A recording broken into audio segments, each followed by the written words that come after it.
ang mga kwento ng pag-ibig, kwento ng buhay at kwento ng pag-asa dito sa Barangay Love Stories. Love Stories.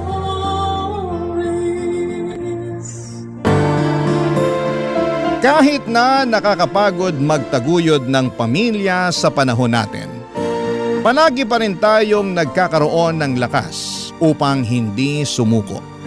Malaking bagay yon para makapagpatuloy tayo na tuparin at abutin ang ating mga mithiin.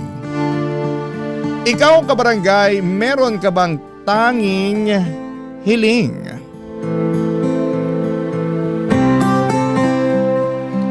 Dear Papa Dudut, kung may buhay na patunay lang ng pagod, ako na yata yon, Papa Dudut. Hindi naman sa binabaliwala ko ang pagod at hirap ng iba, pero dahil kwento ko to ay hayaan nyo na lang din akong makapag-rants. Alam po ninyo, Papa Dudut, ay fan na fan talaga ako ng Barangay Love Stories noon pa man. Avid listener na ako ng programa ninyo since pandemic at talaga namang minamarathon ko po ang bawat kwentong ina-upload ninyo online hanggang ngayon. Tapos ay nangangarap ako na isang araw ay makapagsulat din po ako sa inyong istasyon at mapinin ninyong i-ere sa radyo.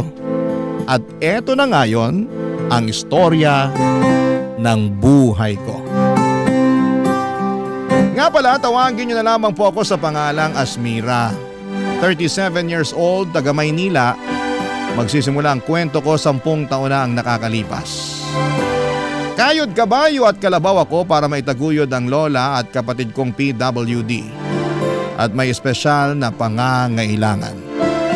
Wala rin naman akong ibang maaasahan na mga panahon na yon dahil dalawa lang kaming magkapatid. At ako ang panganay, Papa Dudut. Kaya naman kailangan ko talagang magsikap ng husto kahit nakakapagod.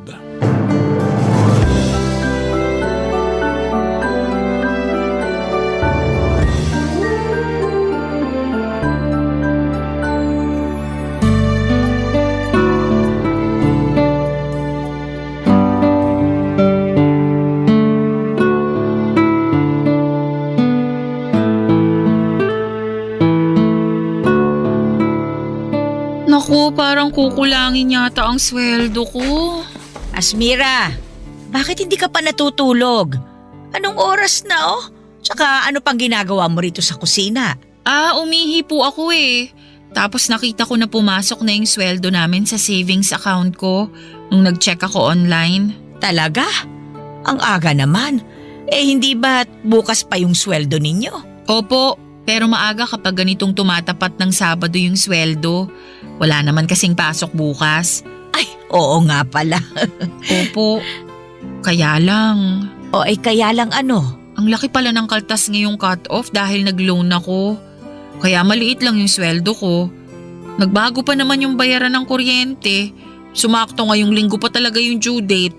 Wag mo na munang isipin yan dahil may naitabi naman ako mula dun sa nakaraang bigay mo. Po? Nakapagtabi pa kayo? Oo, kaya yun na lang muna yung gamitin natin na pambayad ng kuryente. Napansin ko na medyo na late sila magpadala ng bill ngayon kaya nagbago yung due date. Nagpadala naman sila ng notice sa text pero late na rin naman. Ay naku, hayaan mo na. Huwag mo nang problemahin yon. Pero sigurado po ba kayo na may pera pa kayo? Abay, oo naman. Ayoko lang mawalan kayo lalo na kapag kailangan nyo. Paano ako mawawalan? Sobra-sobra yung ibinibigay mo. Minsan nga napapaisip ako kung may natitira pa sa'yo eh. Meron pa naman po. Baka naman sobra mo nang tinitipid ang sarili mo ha? Alam nyo naman po na matipid talaga ako, 'di ba? Oo nga. Pero kung may bagay kang gustong bilhin, bilhin mo na. Pera mo naman yan eh. Pinagtrabahuhan mo. Pinaghirapan mo. Hindi naman po pwede yung ganun. Lalo kailangan ko kayong isipin ng kapatid ko. Saka mahirap yung basta-basta na lang akong bumibili ng gusto ko. Paano kung kailangan natin tas wala akong mahuhugot? Ang akin lang naman, huwag mo masyadong ipagdamot sa sarili mo yung mga bagay na pwede mo namang bilhin sa perang pinaghirapan mo. Tsaka katulad ng sinabi ko, may natatabi naman ako. Nagbibigay din naman ng ibang mga anak ko eh. Kaya ayos lang na hindi mo ako palaging bigyan. Ikaw na nga nagbabayad sa lahat ng bills natin dito sa bahay eh. Ikaw din bumibili ng bigas at saka nag-grocery. Eh wala naman po sa akin yun. Ang gusto ko, mabigyan kayo ng maginhawang buhay ng kapatid ko. Palagi ko kayong iniisip at kasama kayo lagi sa mga plano ko sa buhay. Kaya nga nagpapasalamat ako sa iyo ng husto kasi hindi ka nagsasawa na palagi kaming isama sa mga plano mo sa buhay. Ako po ang dapat magpasalamat dahil sa pag-aalaga ninyo sa kapatid ko. Hindi ko alam ang gagawin kung wala kayo. Sigurado mahihirapan akong magtrabaho kasi wala akong mapag-iiwanan sa kanya. Ay naku, wala yon. Apo ko naman yun eh. At saka pareho ko kayong mahal. Kumusta po pala yung kapatid ko ngayong araw? Di naman po ba naging makulit? Ay nako, nagwala nga kaninang tanghali kasi nagulat doon sa kapitbahay nating nagpatugtog ng ubod ng lakas. Ay natutulog kasi kaya ayun, sinumpong paggising. Hindi ko nga kagad napakalma, iyak ng iyak tapos naninipa pa. Hala, nasipa po ba kayo Lola? Oo, pero hindi naman masyadong malakas. Grabe naman. Nagulat kasi siya eh. Ako nga rin nagulat. Patulog na rin ako noon kasi katatapos lang namin kumain. Kasalanan ng kapitbahay natin. Pero alangan namang sisihin ko sila, hindi ba? Birthday kasi nung isang anak, kaya nagkantahan. Kaya lang, ewan ko ba naman sa ibang mga tao, walang pakundangan kung mag-ingay. Akala yata sa bundok sila nakatira ng 1 kilometro pagitan sa mga kapitbahay eh. Parang kilala ko na kung sino sa mga kapitbahay natin yang maingay. Sino pa nga ba? Di pinabarangay natin kamakailan lang. Ay, grabe po talaga. Pero paano nyo napatahan yung kapatid ko? Yun. Binigay ko yung teddy bear na binili mo sa kanya. Ang sabi ko, kapag hindi niya yun inalagaan kasi panay ang iyak niya, ay iiyak din yun. Awa naman ng Diyos tumigil sa kaiiyak yung kapatid mo. Tapos nakita ko na lang na yakap-yakap niya yung teddy bear. Mahal na mahal niya yun kasi bigay mo. Ay, pero apo, gabi na. Matulog ka na. Bukas na lang tayo magkwentuhan. Tutal, wala ka namang pasok eh. Opo. Salamat po ulit sa walang sawang pag-aalaga sa kapatid ko ha. At sa akin na rin, Lola. Ay, wala yun. Pareho ko kayong mahala po.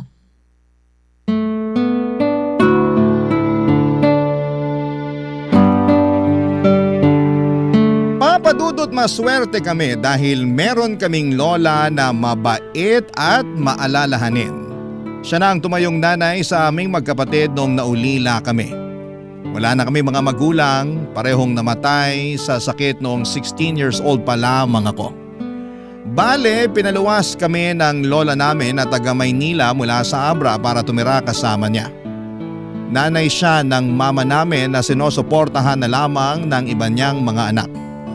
Sakto dahil mag-isa na lamang si Lola sa bahay nila matapos mamatay ni Lolo ng mga panahong yon. Dapat magtatrabaho na ako pagdating namin sa Maynila ng kapatid ko pero kinausap ako ni Lola at tinanong kung gusto kong mag-aral. Meron pa naman daw siyang kaunting ipon at willing namang sumuporta sa akin ang isa kong tita na nasa abroad.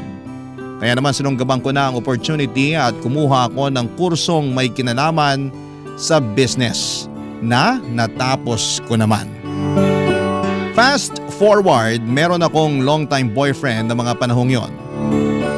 Nagkakilala kami noong college at naging kami papadudot. Siya ang kasama ko sa lahat ng mahalagang parte ng buhay ko.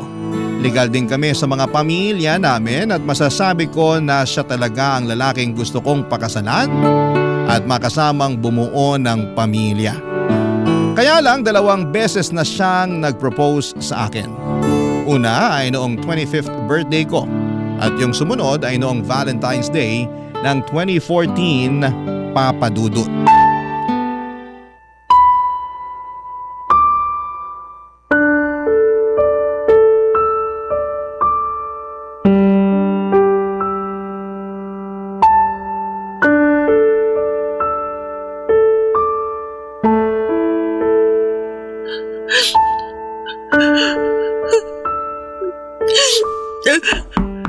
Asmira!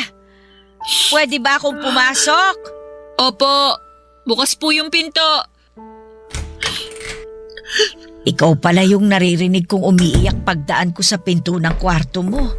Akala ko kasi guni-guni lang yun eh. Pero pinakinggan kong mabuti bago ako kumatok. Hindi naman po ako umiiyak. Napuwing lang po ako. Lokohin mo na lahat, wag lang ako. Baka nakakalimutan mo na. Ako na halos ang nagpalaki sa inyo ng kapatid mo. Kilalang kilala ko na kayo. Lalo ka na. Kaya magsabi ka sa akin. May nangyari ba kaya ka umiiyak? Teka, trabaho ba yan? Hindi po sa trabaho. Ay, saan nga? Baka makatulong ako. Pwede kitang mapayuhan.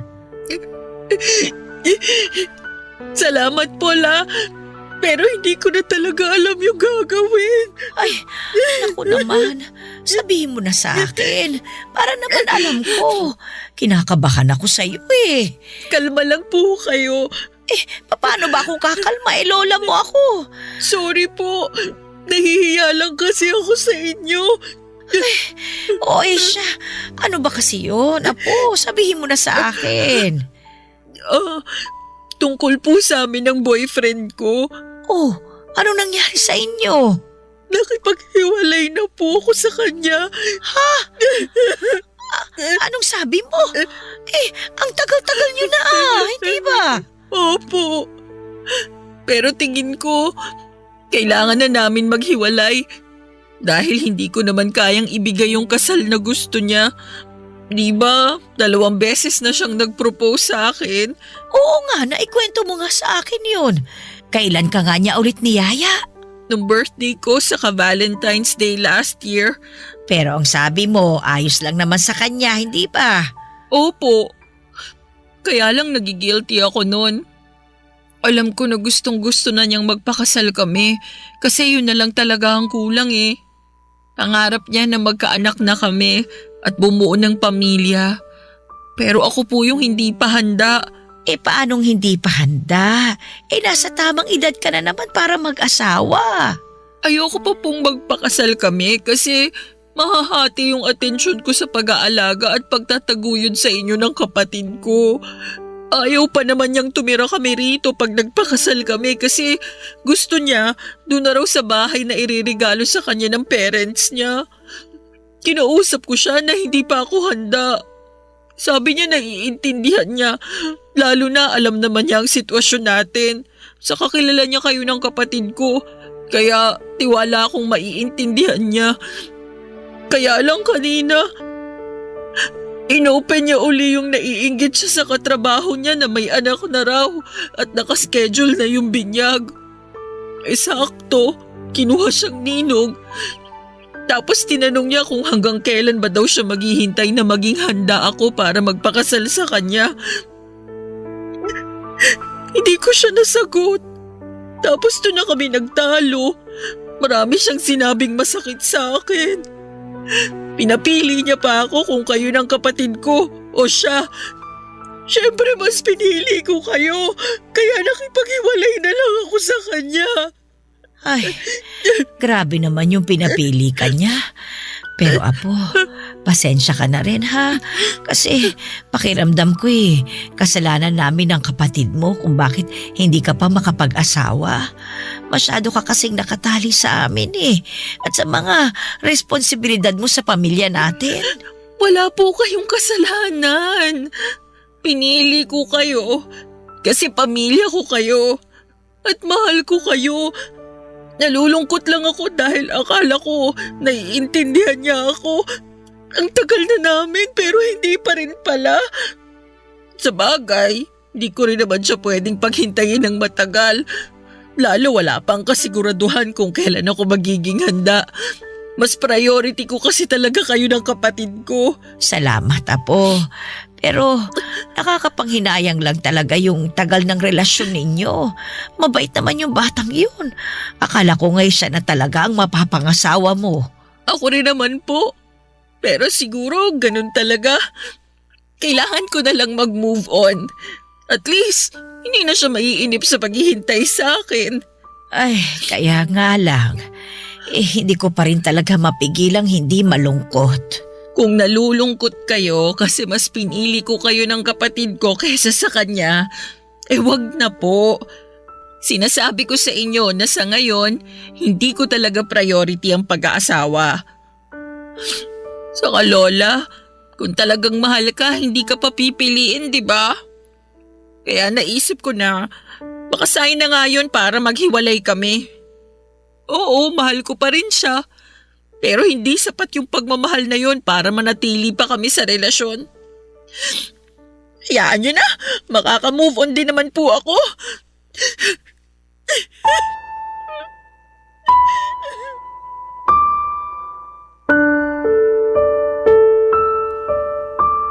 Papa Dudut, masakit sa akin ang pakikipaghiwalay sa long-time boyfriend ko. Pero wala naman akong magawa dahil gusto na niyang bumuo ng sariling pamilya. At yon ang bagay na hindi ko pa maibigay sa kanya ng mga panahong yon. Mahal ko siya at siya na ang nakikita kong tao na makakasama ko hanggang pagtanda namin. Pero hindi pa ako handang iwanan at bitawan ng responsibilidad ko sa lola ko at sa nakababata kong kapatid. Kaya naman pinalaya ko na lang siya kahit masakit sa akin, Papa Dudut. Parang pinagpira-piraso ang puso ko ng mga panahong yon. Pero ayoko rin namang itali sa akin at patuloy na paasahin kung kailan ako magiging handa na bumukod kasama siya.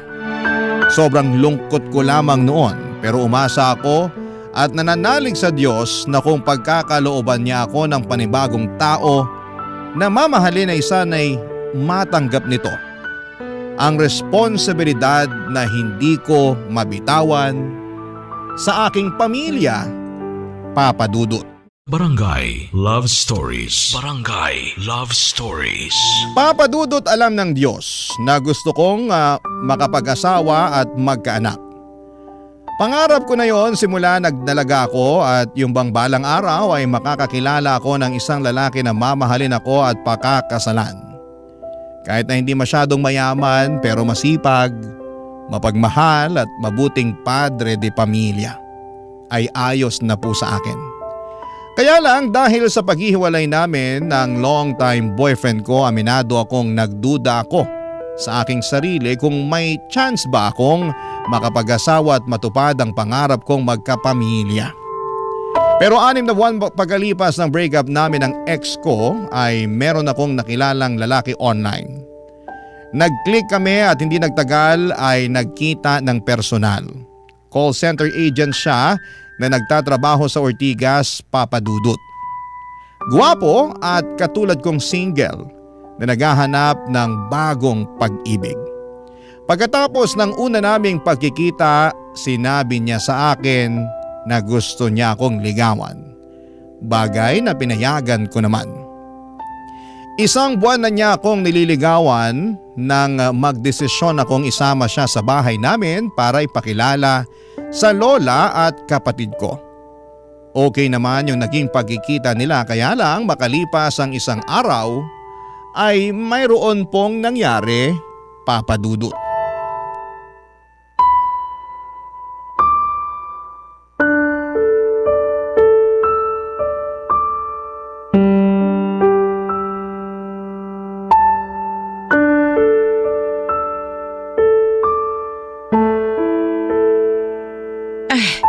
Ano ba yung sinasabi mong hindi na nagparamdam sa'yo yung manliligaw mo?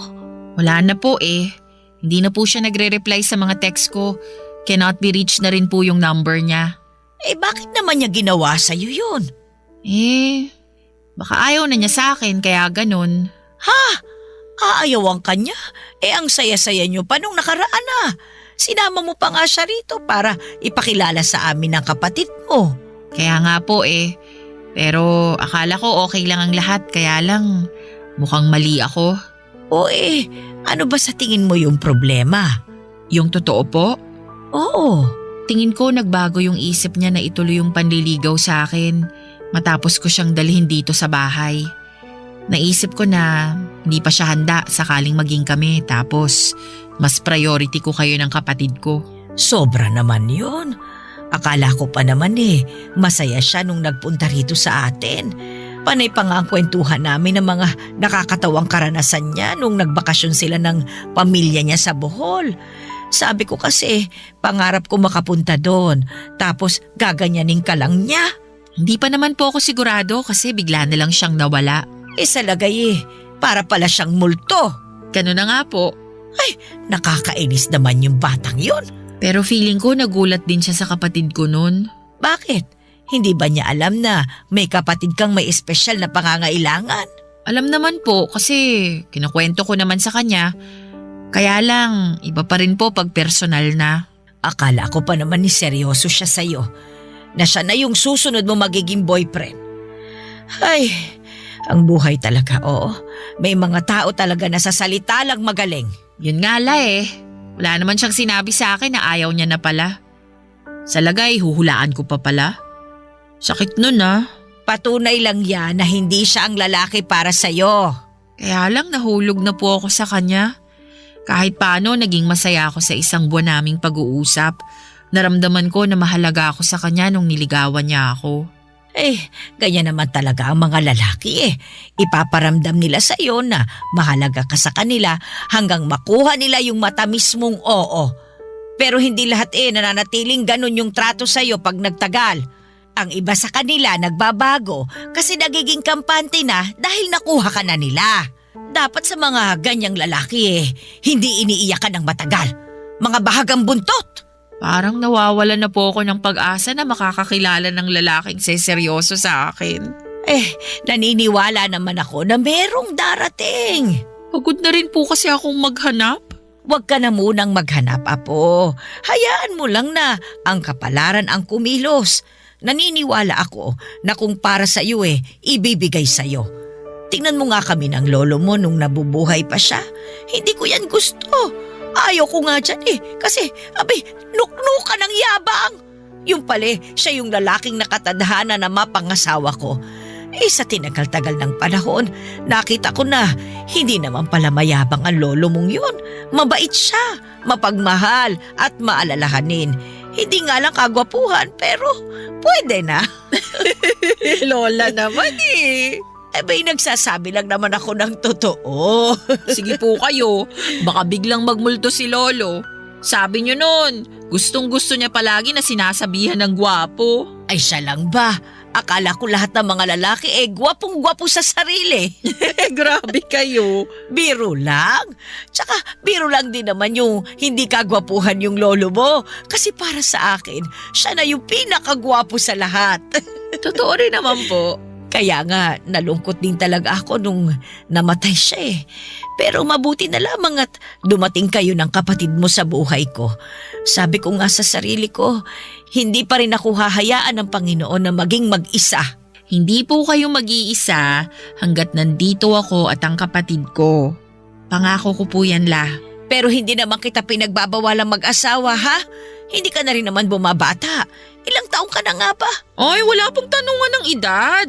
Ay, hindi naman halata, Apo. Mukha ka pa rin namang 16 anyos. Bulera ka, Lola. Hindi bintangera. Pero seryoso po. Salamat po kasi nandyan kayo para may makausap ako. Lalo na sa mga ganitong pagkakataon. Kahit na malungkot yung nangyari sa naunsyami kong love life, masaya naman ako dahil kasama ko pa rin ang pamilya ko. Para sa akin, kayo po ang mas mahalaga.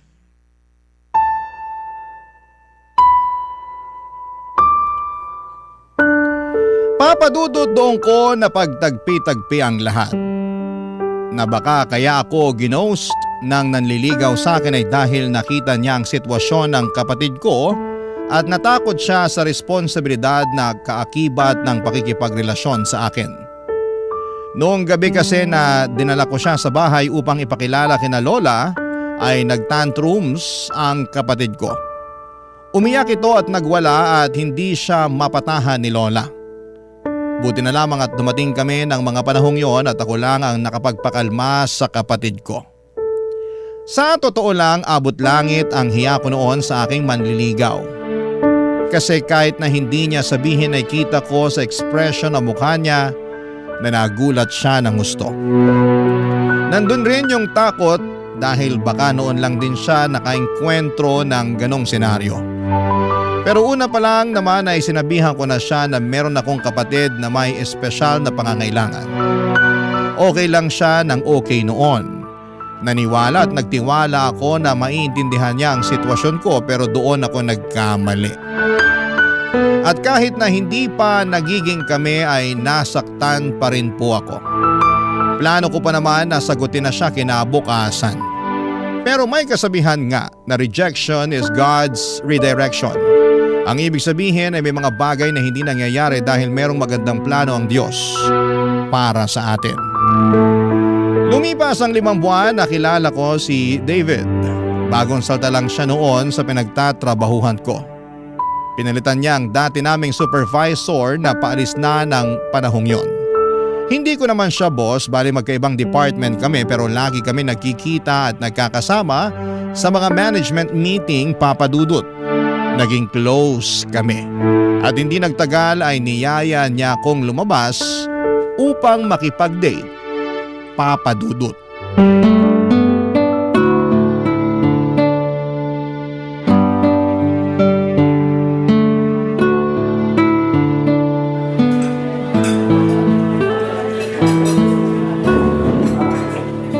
Naku, ang sosyal naman dito sa restaurant na pinagdalhan mo sa akin, David.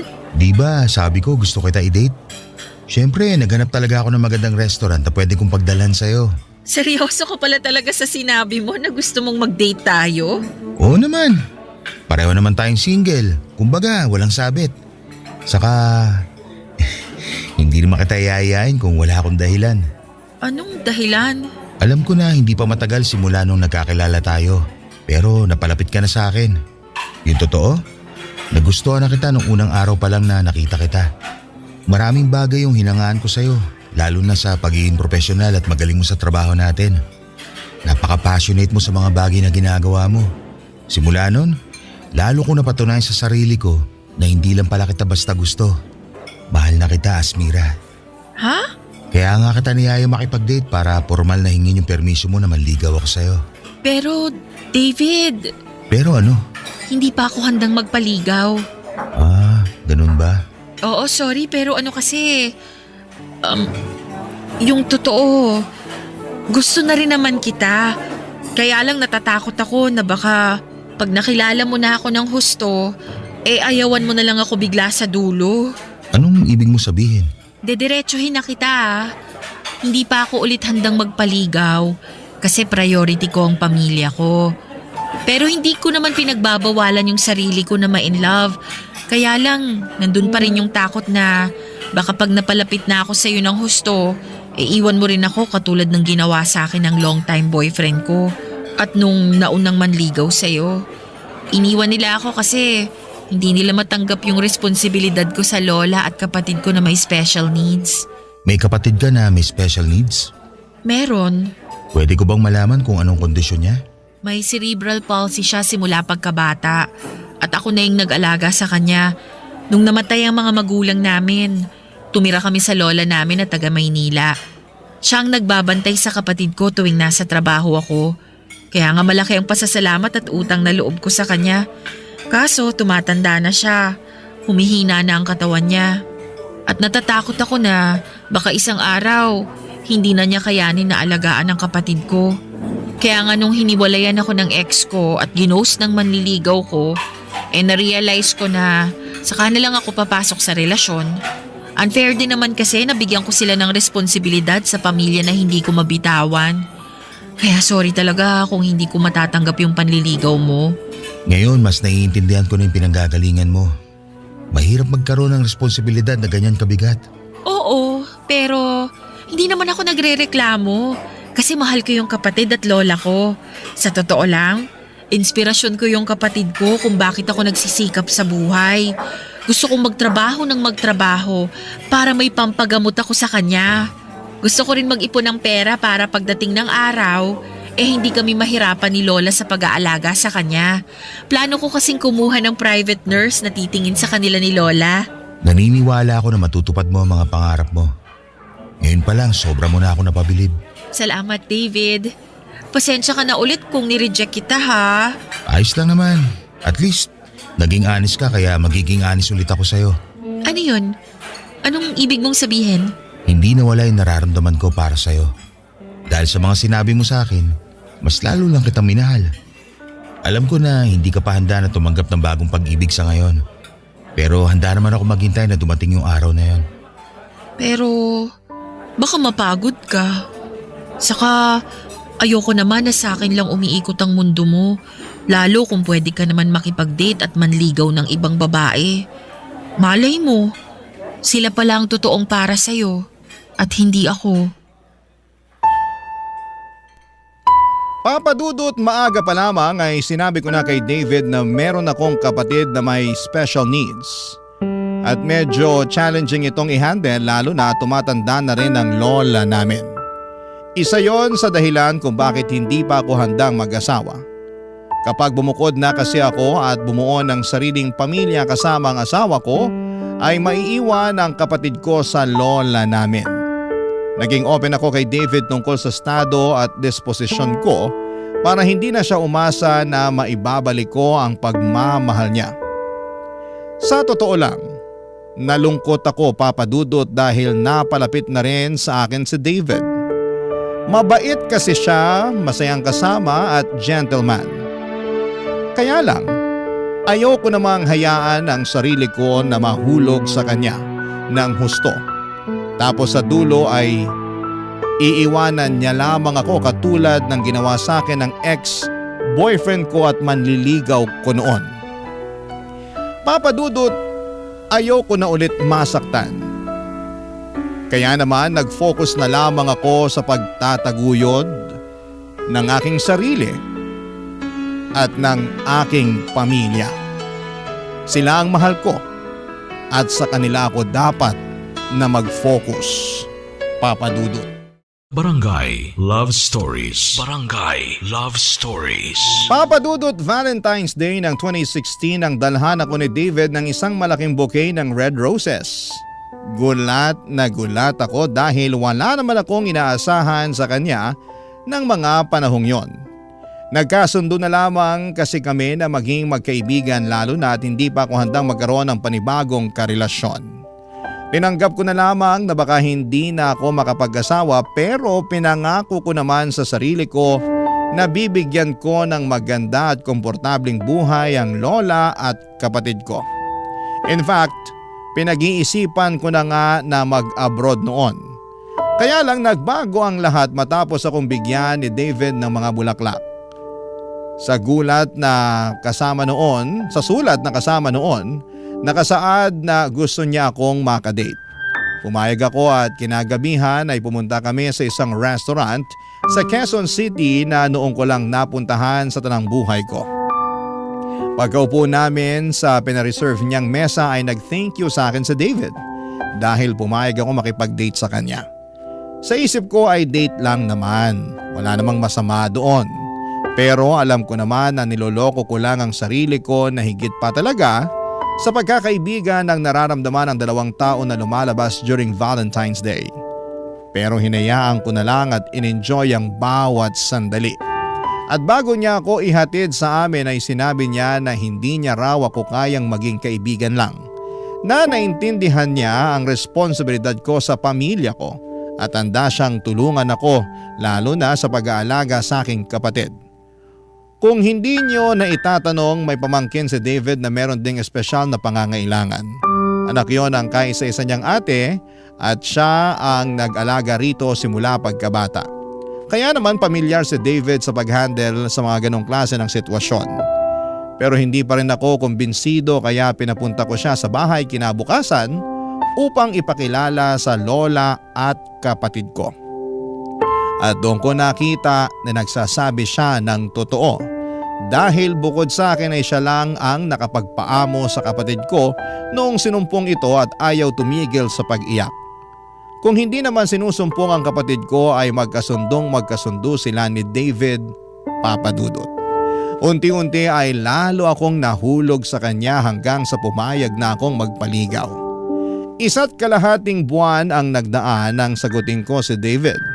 Naging kami at sa loob ng 1 taon naming magkarelasyon ay masasabi ko na mapalad ako dahil dumating siya sa buhay ko. Nangako si David na kahit mag-asawa na kami ay hindi namin kakalimutan ang responsibilidad ko sa aking kapatid. In fact, napagkasunduan namin na sa bahay pa rin ni Lola tumira. Kaya noong June 2017 ay nag-propose ng kasal sa akin si David. Bagay na hindi ko na tinutulan. Sa susunod na taon ng 2018 ang plano naming pag-iisang dibdib, kaya lang makaraan ng 2 buwan simula nang ma-engage kami ay mayroong nangyari na kapwa namin hindi inaasahan. At yon ay nung nagkasakit ng malubha ang kapatid ko na sa huli ay hindi kinaya ng mahina niyang katawan. Papa Dudu, tuluyan ang kinuha sa akin ang pinakamamahal kong kapatid na siyang angkla ko sa buhay na ito.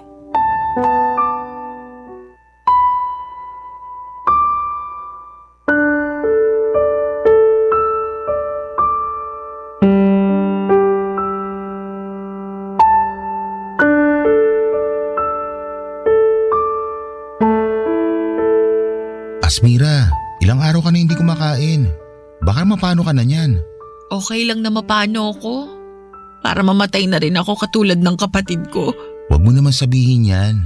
Marami pang nagmamahal sa'yo. Saka kailangan ka pa namin ng lola mo. Pero kailangan ko rin yung kapatid ko. Kailangan ko siya kasi mahal na mahal ko siya. Pero wala na siya. Ando na siya sa kabaong oh. Hindi na siya gumagalaw. At habang buhay na siyang tulog. Hindi nagigising yung kapatid ko. Kasi patay na siya.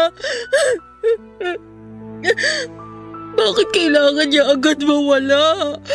Bakit siya agad kinuha sa akin? Inaalagaan ko naman siya. Ginawa ko naman lahat. Hindi ko rin alam ang sagot sa tanong mo. Pero isa lang naman ang sigurado. Baka pinagpahinga na siya ng Diyos. Bakit siya pagpapahingahin? Nandito naman ako. Hindi ko naman siya pinababayaan ah. Inaalagaan din siya ni Lola. Maraming nagmamahal sa kanya rito. Kaya bakit kailangan niya agad mawala? Sobrang unfair naman ng Diyos kung hindi niya nakikita yung mga pagsasakripisyo ko para mabigyan lang ng magandang buhay yung kapatid ko. Sobrang unfair niya kasi kinuha niya sa akin yung kaisa-isang tao na dahilan kung bakit ako nagsisikap sa buhay. Mahal na mahal ko yung kapatid ko, David. Kahit na may kapansanan siya at espesyal na pangangailangan, hindi ako nagsisisi na siya yung naging kapatid ko. Gusto ko ako pa rin na maging ate niya kahit na sa susunod na buhay. Napapagod ako sa trabaho at sa buhay na to. Pero kahit kailan, hindi ako napagod sa kanya. At alam niyo ng kapatid mo, Asmira, sigurado ko na nagpapasalamat siya sa iyo ng gusto dahil meron siyang mabait at responsableng ate. Di ba, bago ako dumating, ikaw lang din naman ang nagpapakalma sa kanya? Alam ko yun. Nakita ko yun kasi pag nandyan ka, ngumingiti siya. Tapos tinuturo ko pa niya palagi. Patunay lang yun na sobrang malapit siya sa'yo. Oo, tapos hindi ko na ulit makikita yung ngiti niya. Yung maganda niyang mukha. Hindi ko na maririnig yung boses niya at yung mga pag-ungol niya pag may tinuturo siya na gusto niya na kunin. Pati yung tawa niya pag masaya siya. Lahat yun, kasama na niyang malilibig. Hindi ko na makikita ang kapatid ko dahil wala na siya sa piling namin ni Lola habang buhay. Naniniwala ako na kahit hindi na natin siya kasama sa buhay na to, mananatili pa rin siyang buhay sa mga puso natin. Alam mo, kahit na sandali pa lang kami nagkakasama ng kapatid mo naging malapit na rin siya sa akin. Napamahal na ako sa kanya kaya nga sobrang sakit din sa akin itong biglang pagkawala niya. Pero alam ko, naniniwala ako, nakasama pa rin natin siya anumang mangyari. Hindi nga lang natin siya nakikita, pero hindi naman talaga siya nawala. Iisipin ko na lang na nakapagpahinga na siya sa piling ng Diyos.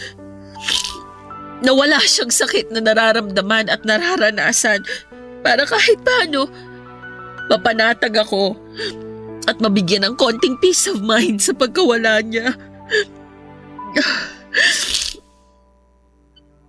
Thank you, David, ha? Sa lahat-lahat. Sa pagmamahal sa kapatid ko. Sa pagtrato sa kanya ng tama at mabuti. Sa mga tulong mo sa amin ni Lola, lalo nung araw na iniwan na kami ng kapatid ko. Sobrang down ako noon kaya hindi ko na alam yung gagawin. Buti andyan ka para ayusin yung mga papeles niya at pagbuburulan. Maliit na bagay lang yun kumpara naman sa pagsasakripisyo mo para sa kapatid mo nung nabubuhay pa siya. Walang kaso sa akin ng tumulong, lalo na't mahal ko ang kapatid mo. Salamat pero hindi maliit na bagay yung ginawa mo at patuloy mo pa rin ginagawa. Kaya salamat talaga. Hindi ko alam ang gagawin ko kung sakaling wala ka. Hindi ako mawawala. Palagi ako nasa tabi mo para tulungan at damayan ka. Tandaan mo, hindi ka na nag-iisa. Oo, lagi kong tatandaan yan. Buti naman. Pwede bang kumain ka na? Nag-aalala na ako sa'yo eh. Wala pa rin akong gana eh. Pero sige, susubukan ko. Kakain ako kahit konti. Papa Dudut, ang sakit-sakit mawala ng kapatid. Hindi ko alam kung paano pa ako uusad ng mga panahong yon.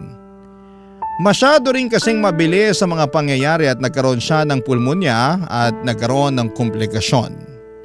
Hindi na naagapan at hindi namin nakalain na kukunin na pala ng Diyos sa amin ang kapatid ko.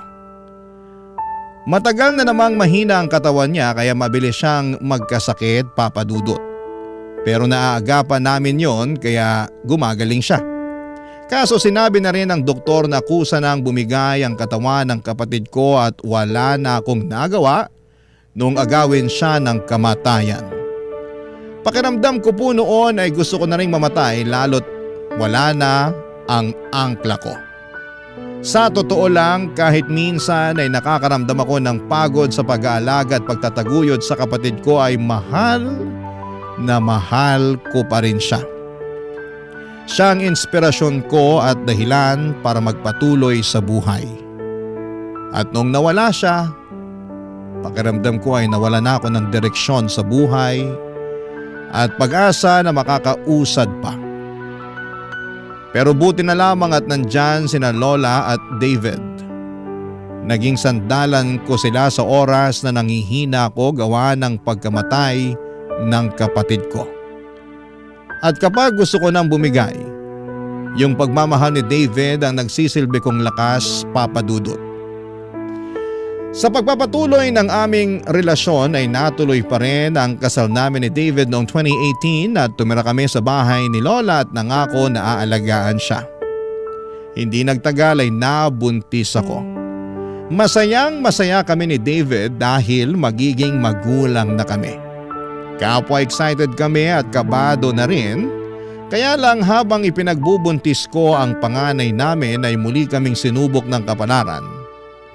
Matapos matuklasan sa isang masusing pagsusuri na mayroong Down syndrome ang magiging anak namin, Papa Dudut.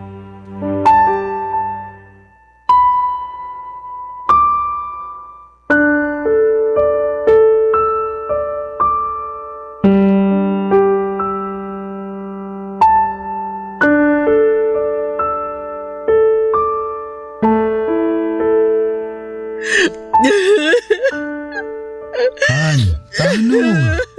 Baka mapano ka naman. Nag-aalala ako sa'yo eh. Ang hirap lang kasing tanggapin, Han. Bakit sa anak pa natin nangyari yun? Bakit siya pa? Iniingatan ko naman siya eh. Pero bakit? Hindi ko rin alam pero alam ko iniingatan mo siya. Siguro ganun talaga. Tingin mo, pinarurusahan tayo ng Diyos? Kaya binigyan niya tayo ng anak na may espesyal na pangangailangan? Hindi ah. Hindi. Pero bakit nga kasi yung anak pa natin? Ewan ko, Han. Pero naniniwala ako na walang bata ang deserve na makatanggap ng ganong sakit. Oo, kasi alam kong mahirap dahil napagdaanan na yun ng kapatid ko at ng pamangkin mo. Natatakot lang ako para sa anak natin. Lalo na't hindi na magiging normal sa kanya ang lahat. Simula pa lang sa araw na isilang siya sa mundong to. Natatakot din naman ako pero kailangan pa rin nating tatagan ang loob natin. Hindi pwede na tayo mga magulang niya ang unang-unang panghihinaan. Hindi kawawa ang anak natin dahil may espesyal siyang pangangailangan. Magiging kawawa lang siya pag pinabayaan natin siya. Tama ka. Totoo lahat ng mga sinabi mo. Pasensya ka na sa akin. Hindi ko naman intensyon na maapekto ng husto sa nalaman natin eh. Naiintindihan ko yung takot mo bilang nanay. Takot din naman ako pero kung hahayaan natin na kainin tayo ng takot na yun, hindi natin maibibigay yung best natin bilang magulang sa magiging anak natin. May dahilan kung bakit pareho tayo nagkaroon ng karanasan sa pag-aalaga na may mga special na pangangailangan. Ikaw sa kapatid mo at ako naman sa pamangking ko. At ngayon na espesyal din na magiging baby natin, sigurado ko na hindi na tayo mahihirapan. Kung mahirapan man, napag-aaralan naman ang lahat eh. Basta tutukan lang natin si baby at huwag pabayaan. Kahit na anong mangyari, anak natin siya at mahal natin siya. Oo, anak natin siya at mahal natin siya. Hindi yun magbabago kahit na ano pang itsura niya. Ganun na nga. Saka hiniling natin siya sa Diyos. At ngayon binigay niya na sa atin yung panalangin natin. Dapat masaya tayo, hindi ba? Masaya naman ako, pero hindi ko lang napigilan yung bugso ng damdamin ko. Alam ko kasi yung hirap at pagod sa pag-aalaga ng bata na may espesyal na pangangailangan. Oo, pero hindi ka naman mag-iisa sa pag-aalaga sa anak natin. Andito ako. Andyan si Lola. Tutulungan ka namin, Han. Kung noon mas nakakapagod dahil kailang dalawa ni Lola nag-alaga sa kapatid mo. Pero ngayon kasama niyo na ako. Sisiguraduhin ko na magiging mabuting padre de pamilya ako para sa inyo ng anak natin. Mamahalin ko kayo at aalagaan sa abot na makakaya ko. Hindi naman ang sinumpaan ko sa altar nung kinasal tayo, hindi ba?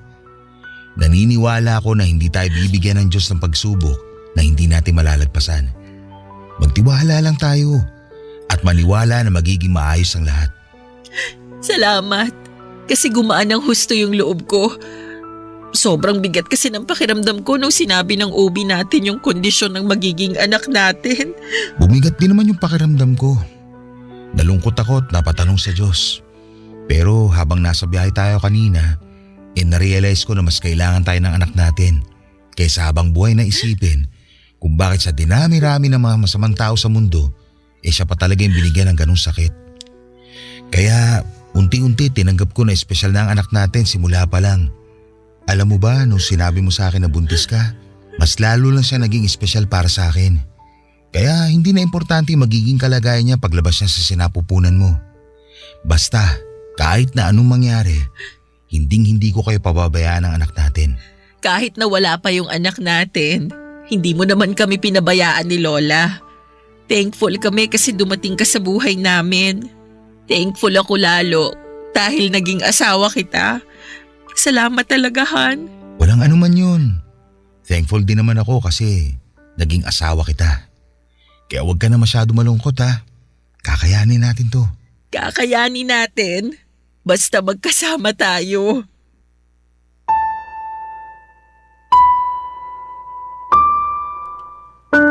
Papadudot walang pagsidlan ang pagpapasalamat ko sa Diyos dahil ibinigay niya sa akin si David at hinayaan niya itong maging asawa ko.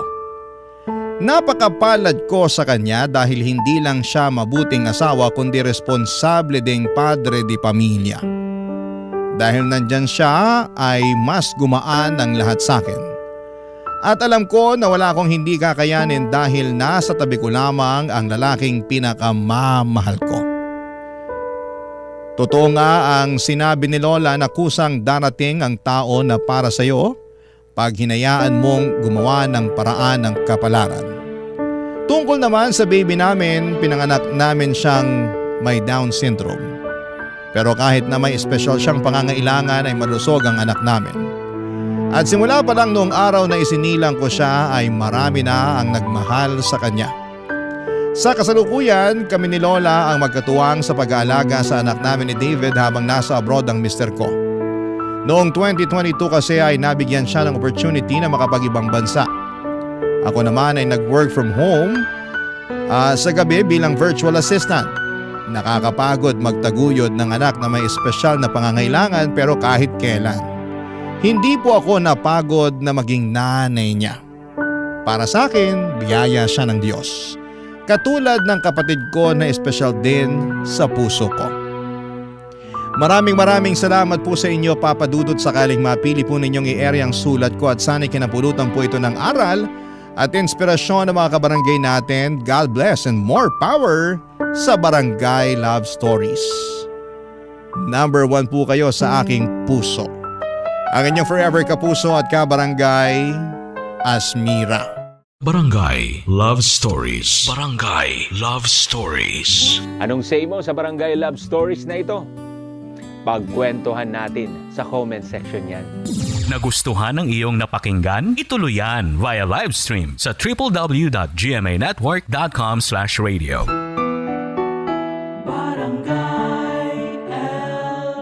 In Mega Manila, 97.1.